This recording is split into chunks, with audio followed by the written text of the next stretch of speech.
संगीता लोकगीत चैनल में आप सबका स्वागत है। आज मैं आप सबके लिए एक सुंदर सा दुल्हन उतरने का गीत लेके आ रही हूँ। इस गीत में सब ससुर जितने घर के होते हैं उन ससुर का नाम लेकर गाया जाता है। तो गीत के माध्यम से आप लोग को सुना रही हूँ। आप लोग भी गीत सुनिए और गाइए। आजकल सब जगह शादी ब्याह पड़े हुए हैं, सब दुल्हन बहुत उतर रही हैं, तो आप लोग भी गाइए और गीत का आनंद लीजिए। हमारी गीत कैसी लगी आप लोग कमेंट बॉक्स में ज़रूर बताइए। लाइक कीजिए, शेयर कीजिए।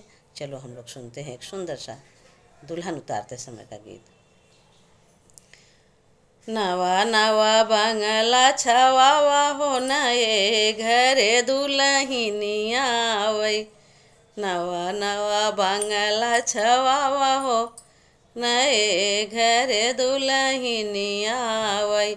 जब दुल्हनिया ओ सरवा में आय उनकर ससुर खुशिया होई जाई हो। नए घरे दुल्हनिया आवै उनकर ससुर बलिया बलि जाई हो।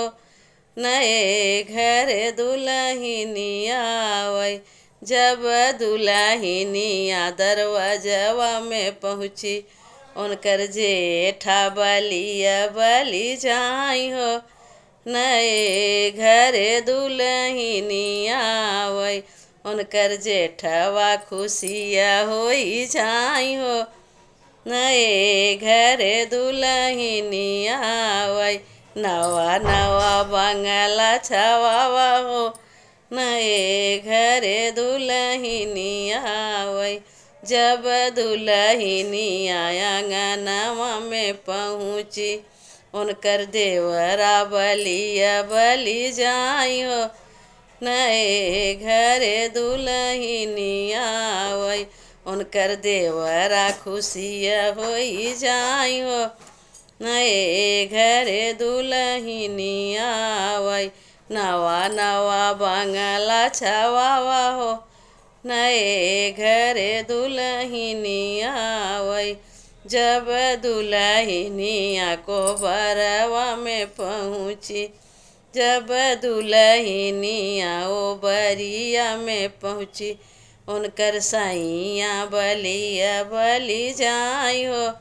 नए घरे दुल्हनिया आवै उनकर राजा खुशिया होई जाई हो। नए घरे दुल्हनिया आवै। नवा नवा बंगला छवावा हो नए घरे दुल्हनिया आवै। नवा नवा बंगला छवावा हो नए घरे दुल्हनिया